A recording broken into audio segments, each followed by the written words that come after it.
listening to Evolve with Nicolette, a bad bitch healing. What is poppin', y'all? We're back in the Kumu LA studios, y'all. I haven't been here since my live show, and that was hella dope. We were actually in the same room, but there's AC now. So it feels so good.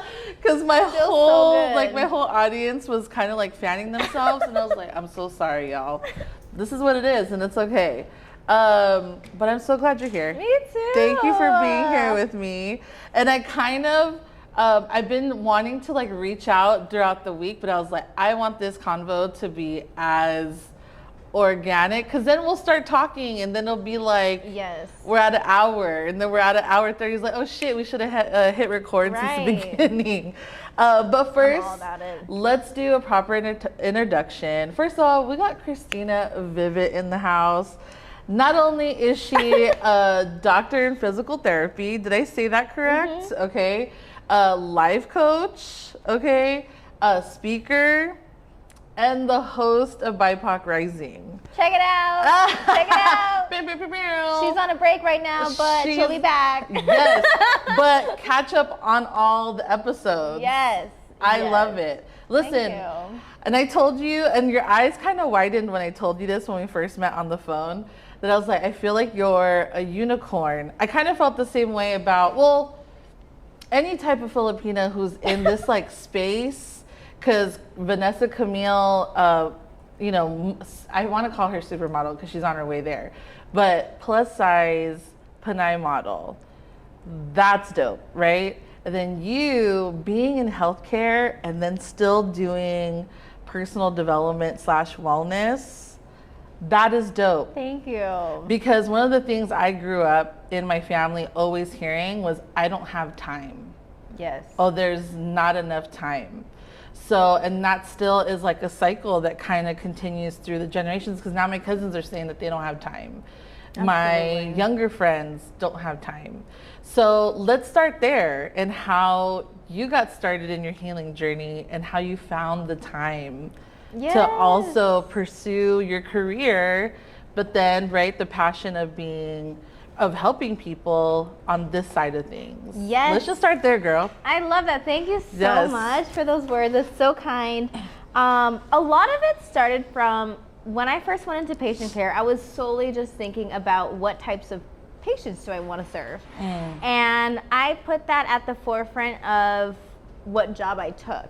And so I started off in the pelvic floor world, which I still love and I still practice, but in a very different way. But I found myself getting really burnt out. I found myself not only getting burnt out, but also paying more attention to, well, when I'm not well, I'm not able to provide wellness for others, and I'm not able to support others in the way that they deserve to be supported. Right. And so a lot of it too is like in the healthcare world, we're always being threatened by reimbursement cuts from insurance companies. We're always being forced on seeing more and more and more and more and more patients. And so when you hear patients come to you and they talk about other providers, oh, I was only there for like 15 minutes and I didn't feel like I was being quite heard. And it's like, I get it, because we're all patients too. And when we go to our appointments, we feel like, well, shoot, you know, like you were listening, but like, I don't know if you were really like hearing me. Because of the time constraints. And the demand is so high. So like I see it from the provider standpoint, because it's like, well, we got to get notes done too. Right. And so sometimes we have to choose being in front of the patient and really listening, or sacrificing our time outside of that time and when we go home and taking those notes home with us. Right. And so it's just so hard, and I could see it from the patient perspective of they want more undivided time and undivided attention. But I also see it from the provider's perspective, where we're like trying to hustle and like provide the best care, but also provide the best care for ourselves outside of what patients see. And so a lot of that just got me thinking, like, I need to make some changes here, in a sense where like I need to take better care of myself. And it was to the point where, like, no, like a glass of wine at the end of the week is not going to heal what burnout is. Oh my God. Like, it doesn't matter if it's 1 or 2 or like, you know, and like. And then we have a little bit of, then it becomes numbing, and that ain't it. Yeah, absolutely. Like, smoke a joint, have a glass of wine, like it's nice, but like we're not taking care. Yeah. And so it doesn't make sense if you're doing that at the end of the week. I call them self-care favors. Ooh. Because self-care is multifactorial. But when we think of those little things like having a glass of wine, getting our nails done, I categorize that in self-care favors. And so I'm a firm believer that self-care favors, they are not going to mend or heal or intervene when burnout is occurring. They're nice, they make us feel good. But if you're not addressing what the actual issue is, then we're gonna keep doing it. Right. And so I took myself back from that and I'm like, okay, I'm like hella burnt out right now seeing patients, but like what keeps me going at this job? And like, what do I like about seeing patients? And so with seeing patients, but also being a public health researcher, I was like, okay, I think the thing that I have in common with both of these hats are I really believe in humanity and self-improvement. And I believe that we as people are capable of having better for ourselves. Right. If we really connect to what is better for us and what does that mean. And so a lot of my patient care styles too is more of a partnership lens. In patient care, people are so focused. Healthcare providers can be so like zoomed in on like, okay, patients coming to see me, I'm here to help them. But patients aren't a textbook. And what if we can work more collaboratively and co-create our healing strategies with what's the plan moving forward that works best for you and your needs, but also what can you see working for you? Because our recommendations for patients don't always internalize as this is gonna work for me, because in our heads, medically and clinically, that's what they need, but are they able to meet that recommendation and carry it out and execute it to the point of, you know, they're getting healthier, or they're addressing whatever they're coming in for, because it might not work for them. And as a public health researcher, so many times than not, like social determinants of health are so overlooked when it comes to what we provide for patients and the recommendations. Patients might not be able to internalize in the way that your ideal picture in your head is providing for that patient. Right. And so a lot of that kind of led me into the path of like, what does all of this look like? And so all of that looked like to me was like, it's coaching. And so I've gotten a lot of feedback from patients and different testimonials of like, I really appreciate the coach. Patients were telling me that I was coaching before I was even thinking about coaching. I'm like, what the heck is that? Yeah. So I looked more into it and I was like, you know what? This is something that I think I have a really natural passion for without even like searching for like coaching. It was like all these things came to me and it was like this organically came about. Yeah, and it's just so amazing how that works. And so I got certified through the Academy of Creative Coaching. They're one of the first Black female-owned coaching certifications in the country. Yeah. I love the intentional. Yes. And like for me, it just felt so good to invest in that coaching program because for so long, and I'm still paying off my student loans from undergrad and my doctorate, we are putting money really at the end of the day to institutions that are racist. They're racist. And period. We as a country are pouring in so much money. We're in a student loan crisis right now. It's a scam. It's a scam. It's a scam. And so it felt so good to invest money into people that, into an organization that I knew had my best interest, but also are teaching me from a very intentional lens. That, oh my God. And it just felt so good because you know, like when I think about my physical therapy education, it's like I got what I needed to out of it and it was a great experience and I'm able to take those skills with me and serve patients. But all the other things that I wish, you know, were taught in school, you kind of have to learn if you're open to learning that when you're actually seeing patients and if you're open to seeing what's on the other side of patient care that you're not learning in school. And so that kind of led me to the coaching route. So I got certified as a coach and I started off thinking that I was going to do corporate consulting because I was working in pelvic floor. I was like really inspired to do work in the maternal health space in the corporate space. Well, after a lot of communicating within the corporate space, I was like, all right, well, I don't think I don't think women are supported, period, and nobody wants to listen.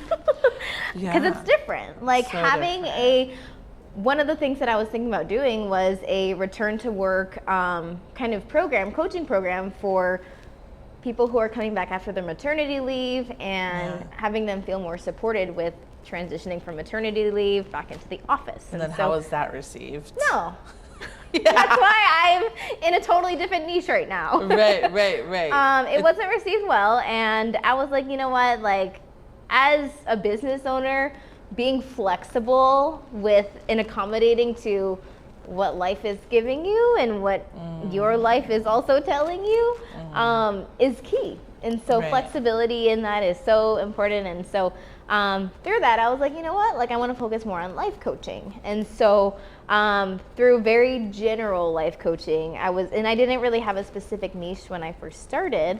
I was like, okay, I'm going to let this niche come to me with what types of things are clients coming to me for and what types of clients am I attracting. And healthcare providers was one of the big things that was coming to me. And I mean, who else can help with someone who's still there? That's dope. So to be honest, Nicolette, like at the beginning of this, like switching from patient care and coaching identity, when I was switching into that coaching identity, I was like so burned by patient care and I didn't want to do it anymore. Like I saw it as an exit strategy because I was like, I can't see myself doing this sustainably because I was so burnt out. But then I was like, you know what?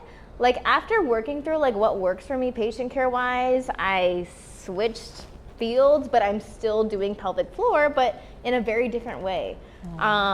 Because now I primarily work with elderly folks as well as really ill people who are kind of we call it like subacute skilled nursing, but it's where people go after they get discharged from the hospital and they can't quite go home yet. So I see a mix of like really ill people to people who are just more deconditioned after getting out of the hospital and aren't safe to get home, or elderly folks that are at their end of life years. And so one of the things that my coaching has been really able to help me with is just facilitate more peace through transition. So and so I've found a lot more joy in my patient care life because I've been more intentional about where do I fit in here, as opposed to just what types of patients do I want to see. And so through all of that, now I'm happier as a healthcare provider with being able to do the work that works for me, but I also like to serve in. And also be a coach for healthcare providers that are experiencing burnout and misery and don't see an out, but want something more for themselves. Because being a healthcare provider doesn't have to mean that we're going to be subject to insurance reimbursement cuts forever or having patient volume, forked in our throat like all the time. Like there are certain things that we can do to advocate for ourselves to make it work for us. It's just a matter of what's important to you and what are you looking for, and what do you need, and then who's also doing it? Because if you see somebody doing it, it's like, oh snap, we could actually do it this way. Like so literally cool. Before I used to look at healthcare providers and be like, well, your Instagram makes you look happy. What are you doing that we're not? And so like, it's one of those things where like, if we dive a little bit deeper into like actually meeting with our feelings and allowing ourselves to be more vulnerable with how we're feeling and those self-care favors, appreciating them, acknowledging them for what they are, but digging a little bit deeper into, so what's going on from my week to week and how can I change this? And in order to see different results, you got to do something different. And so part of that is, part of that is just looking a little bit more inward and being more honest with yourself. Like, what is it that I'm feeling? And also like being open to support. I see a therapist. I have my own coaches. Like I did not do all of that myself. And without the support of my therapist and my own coaches, and to clarify for anyone who's wondering what the difference between therapy and coaching is, therapy is more so addressing past. So if we're driving a car, because we live in LA County, so we're going to talk about driving in a car. If we're driving a car, looking in your rearview mirror and looking back is what therapy is for. It's for looking to the past, to process trauma, to heal from your past, to make sense of your present from what your past was like, and heal that past trauma and make sense of like, oh, this is where that behavior is coming from today. Or this is where those feelings are coming from, and we are going to heal. And so coaching is more looking forward. We're looking forward. We're assessing what obstacles are in front of us. We're stuck in traffic, but we're seeing what the best lane is. We're looking ahead, and we're thinking more present and future focused. And so coaching is more goals oriented, looking forward, assessing obstacles, and figuring out how we're going to get from A to B. So that's the difference between therapy and coaching. But yeah, I'm like so happy and where I'm at now with being able to carry out patient care in a way that's meaningful to me as well as patients, versus before I was only thinking about the patient. Yeah.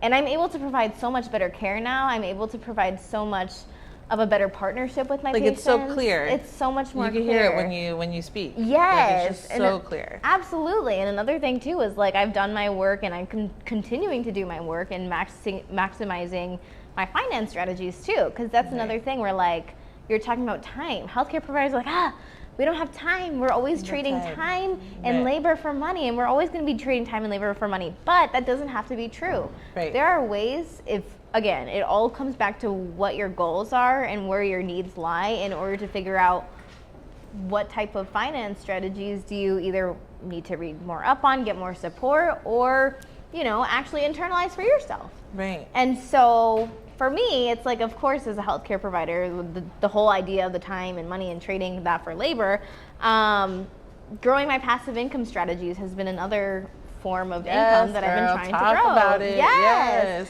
And so that's been so empowering too. Yeah. Being more financially literate and actually making the moves to build up your bag, but also do it in a smart way that works for you. And I feel like, it's daunting at the end of the day. I had to do a lot of, I feel like I'm always like teaching myself all the time. Like it's always something new to teach, or, right? Especially when you're in this space where you're trying to monetize. It's like, okay, how do I monetize this? How do I do this? Do I have to go back to work in order to get this going? And all types 100%. Of things, right? I love that because I feel like this is the first conversation I've heard like this. Hearing you speak, it's so light, right? Light work, where growing up, I grew up predominantly with my Filipino side, right? I would be dropped off because my mom and dad had to go to work early. And as soon as I got dropped off, my Tita Francis was coming home from work because she got off of a 7 to 7 shift. Yeah. And, she's going to sleep in 30 minutes. So I'm helping her kind of decompress and let me brush her hair and all types of things. But then it was right back to bed. And then when I was getting picked up to leave, she was going to work, so that was my everyday for almost like 15 years, so I'm seeing it in my house or in my Lola's house, like in my face, where it's like, well, I'm a Longo, so it's, she, instead of mahal, they'll say die, like short for Inday, right? Like, well, you gotta work hard, die, and this is what you do. That's what it is. This is how it's just, you work hard and this is what you get. Yes. And it's just so much, it's rooted in so much struggle. Oh, yeah. And we're taught that, like, if you don't struggle, like, all of it isn't worth it. Or there has to be this, like, give and this pull to get this and 100%. This. And it's beautiful to see someone who is morena and redefining that, right? Because I have friends who are now in the same cycle. Yeah. I don't have time. Right. It must be nice that you're able to do stuff like that. Right. We talked about that. Yes. Very terrible phrase, microaggression of it must be nice, right? Where it's like, I'm trying to do me so you can show everybody that like this is possible, right? But when we're not taught that, how do you make that vision that you see at the end of the day, right? Because for me, still to this day, my parents don't know what I do. It's like, You know, like, oh, she's in the clouds. She's not really, you know. Yeah. And I feel like until I have like something of monetary value, like if I bought something, when I buy a mansion with like my earnings from my podcast or whatever, you take them on vacation. Yeah. Oh, she paid for it. It still probably won't be enough. Because it's not like concrete. How do you say, what is a life coach? Right. That sounds like make-believe type shit. Oh, How do you do that? 100%. Right. So what's the type of things that 100%. you like? What comes from your parents? What comes from your family when you start talking the way how you do? What's right? Because I get a lot of like, you could just see that it's like, okay, Nico. Right. Sounds like a bunch of bullshit. Like 100%. You could see it. Yeah. You so how do you? It. What do they say? Yeah, you can see it. You can feel it. How do we work with that? That's such a good question. How do you deal with that? What's the type of things you get told at family parties? Yeah. A life coach, is that like something that people pay for? Yeah, like unbelievable. Right. Another one is like, oh, but you work in healthcare already. Why? Why do you need to do that? Right. Well, I wasn't happy. I wasn't happy. And it's like, do you think that I'm literally going to be holding and physically supporting people up until I'm age 65? Hell no. Like, every single week, if you're maxed out on patient care, I guarantee you have low back pain at the end of the week. I guarantee you have low back pain at the end of the week. Yeah. And what I know about healthcare providers is we are our own worst patients. Oh my God. Say it again for the titas in the back. We are our own worst patients. And so it's like, when you get the comments of like, oh, you have a steady job, or, you know, it's always going to be a necessity. It's like, well, what if we look beyond, you know, the necessity, you know, thinking. Or stability. Oh, Everything's always rooted in like, there's always going to be, people are always going to need nurses. People are always going to. Mail carriers. Right. We're always going to need those types of things. So like, how are you able to, you know, because young people now, I feel like younger generations, our little cousins are now growing up in a world where it's like, oh shit, that's possible now? Right. Like now people making money doing content creation, TikToks. And that's so amazing, because it's like when we were in that phase of deciding what we wanted to do, it's like, that wasn't even a choice. Yeah. That wasn't even a choice. I wasn't even, I mean, if I even mention anything outside of healthcare, it's like, where's the stability in that? Right. Oh my God. I grew up in, like, at my Lula's house, there was this big picture, and it was my Lula and Lula on the top in their cap and gown, what their degree was, what they graduated with underneath. Then all their children, so my dad's 8 brothers and sisters, all in their cap and gown. It was something that I felt very proud of, you know, looking when I was growing up. But then it was like, now that I'm thinking about it, I was like, damn, that's heavy. It's heavy. To see that. That was front and center. That was like in our living room. That was all day, every day. And there was, you talked about like there's a structure to things, right? We're taught to, you're going to go to school. You're going to get A's and B's. You're having trouble in something, right? Or then we go to college, and then you do this. Like there's a path. 100%. And then when I was graduating high school, people were saying they were taking off 1 year of school just to chill. And I was like, what's a gap year? How do you travel for a few months? Yeah, I know. Like, wait, what? You know? So then when I started really, like, I felt like my life was realigning when I was at Cal State Long Beach, going for like communications or some bullshit in pre-law. And then I just like, my body was physically reacting to like, this is not where I want to be. And not only that, I grew up in Carson, so I was home still. Long Beach is down the street. Right. You know what I mean? So then when I took the turn and started going to fashion school, everybody was like, what? Why? And then this whole big old thing, you know, so I'm the only one still who went to school for it, right? Now, did I do anything in the fashion industry? Kind of, and then ended up becoming a mom and doing that whole thing. But it's like, there's still that heaviness 100% of the expectation of like, are you guys okay? Or, right, you're not working or what? It's heavy. And I'm glad that the generation coming up has a whole different other view, at least an alternative 100%. view of possibilities. Because damn, was it heavy for us. Yes. You know? And like part of the healing, what you were saying earlier, is like the unlearning and relearning of how to revisit our scale when merit, accomplishments, fatigue, labor is seen up here, and happiness and joy is like not even in the picture. We don't talk about that. Right. So it's like part of what, and how I support my clients is revisiting what their scale is and how are they valuing that within their own belief system. Right. With what are we valuing here?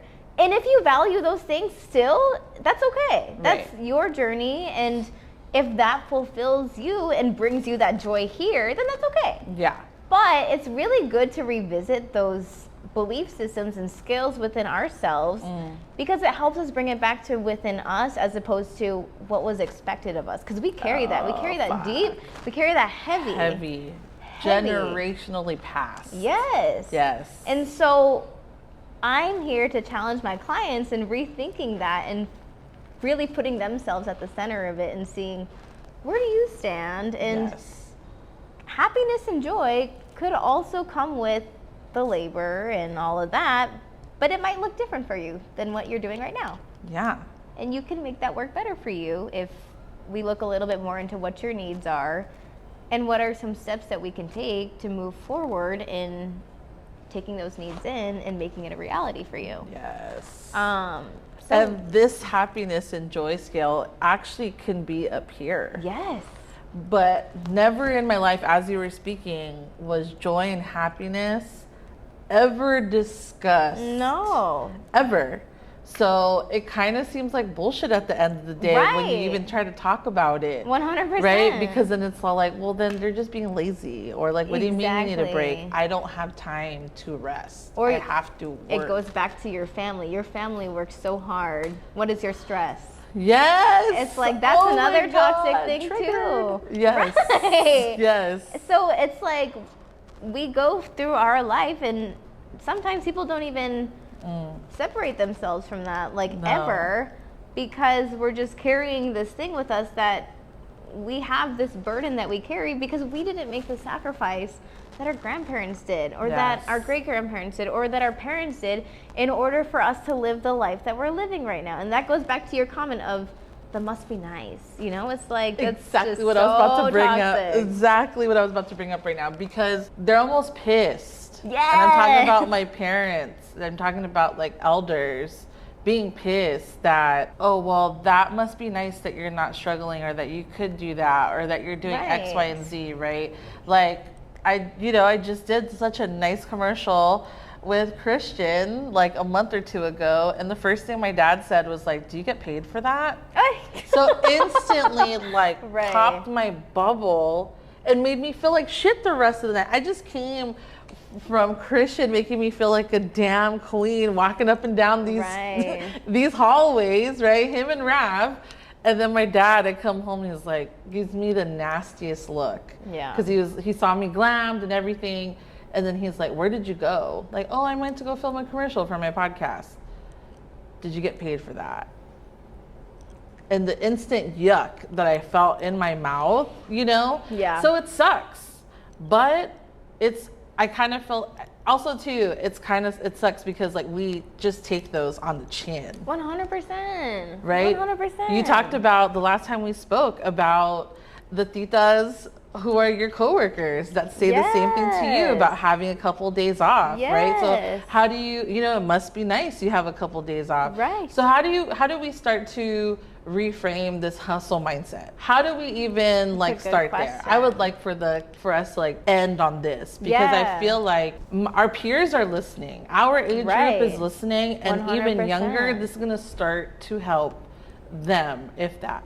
Let's fucking struggle to figure this shit out so that it looks possible to them, so it looks possible to our kids, to our nieces and nephews. 100%. You know what I mean? So that we start to pass down the hope instead of the damn guilt and that heaviness of feeling bad that we didn't struggle the way how our parents did. I'm sorry I didn't get on a plane, dog. Like, I'm sorry I left my motherland. Like, damn, you know? Yeah. How do we start to reframe that for us 100%. and then for after us? Because for our parents, we can't do that no more. Right. We could try. Right. But 100%. only some will receive. I think the biggest thing is being able to separate yourself from that. And it sounds easy, but it's not. As you were just saying, sometimes it could be as simple as one comment automatically triggered. And I think one of the things that can really help is just being open to support. Like being open to support from a therapist who can help walk you through. Go get therapy, bitch. Like go get yourself a therapist. Like, this is from 2 Filipino Americans. Go get a therapist. 100%. Like start literally, our generation, we're going to therapy. It's like a 5 for 1. We're going to therapy for us and all the people that aren't going to therapy. But that's okay because we're taking care of our needs still. Totally. We are healing and we are moving forward. Yes, totally. And so I think that's one of the ways, and just recognizing like how we feel and validating ourselves is huge. Huge. Yes, in taking care of exactly that. And then moving forward, that's when seeking the support of a coach can really help. Seeking the support of a coach that really aligns with your beliefs. It's a team. Yeah, it's a team. It's a team. Get yourself a team. Absolutely. A coach that can help you get from your A to B with acknowledging where you're at and where you want to go to. And if you're a healthcare provider, I can help with supporting and identifying like, hey, I get it. You know, like I totally get it. I'm a healthcare provider too. Yeah. But we can have better for ourselves. So I think when we seek support, is seeking the support from who really resonates with you and whose story resonates with you.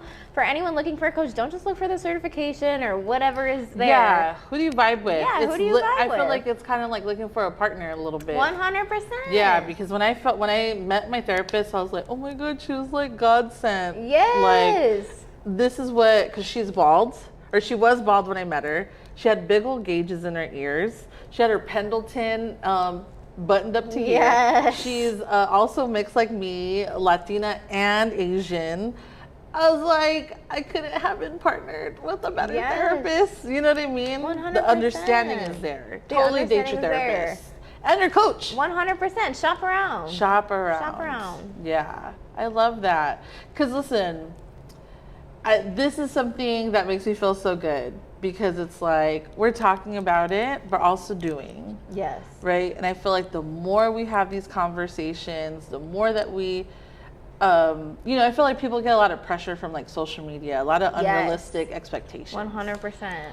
But when you look at your content, when you look at mine, that shit is keeping it absolutely real. 100%. And girls who have the same skin tone as you. Yes. That are also in the, being a healthcare worker. Yes.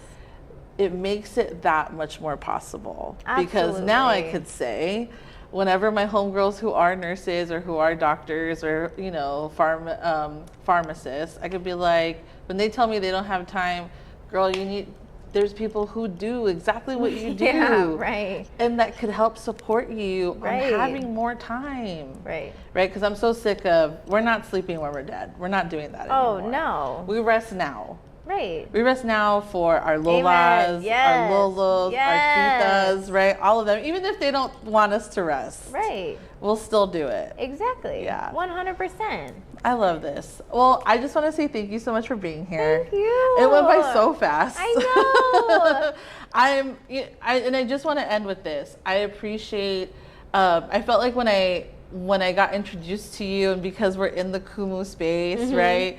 It was such a, like when everything starts to align. 100%. And my intention in leading the healing circles that I do and doing the stuff that I do, it's like, I'm going to find my tribe organically. Yeah. And the one thing I wanted was to see more Phil-Am, more Filipinas, more Panays doing the damn thing because we deserve it. 100%. And we need it, and we deserve to see each other winning. You know what I'm saying? We deserve, we're more than just singers and dancers 100%. And actors. we're actually in healthcare and still being able to take care of our damn selves. It's realistic. It's what's attainable. Right. And I love that. So I'm so thankful that you're here and that you Thank said you yes so to me. much. Thank you to everybody in the comments. We got people on here. Thank you to people who did gifts and all the things. First of all, this background looks fantastic. Yes, I love it. Thank y'all. I will see you guys next time. You guys need to catch Christina. Name all the things. Social media, the podcast girl, the coaching, say it all. Yes. So you can find me on Instagram at dr.coach.tina. So dr.coach.tina on Instagram. Yes. And then my podcast is called BIPOC Rising. And you can also find me on my website, www.empoweredcommunity, and that's community spelled with COMMYOUNITY, because U is within community. Okay. And I am currently accepting new coaching clients for my 3-month program focused on serving healthcare providers. So my whole thing is I help healthcare providers transform misery and burnout into sustenance and joy. Yes, so, sign up for that. Anyone who is wanting support in that, I got you. I got a list of people who need to come call you. Yes. Thank you. Thank you. Shout out to y'all for being here. Shout out to Kumu for providing the space. I appreciate y'all. I will see you guys next time. Thank Bye, you. everyone. Okay, we'll put this here. I'm a Virgo. What sign are you? I'm a Gemini. Yes, my bestie's a Gemini. No wonder. I love that. Gemini men, though. There's something else. Yeah. Absolute. 100%. In the basura. Let's not talk about that. This is not that. We're talking about healing on this podcast, actually. And that was hella toxic.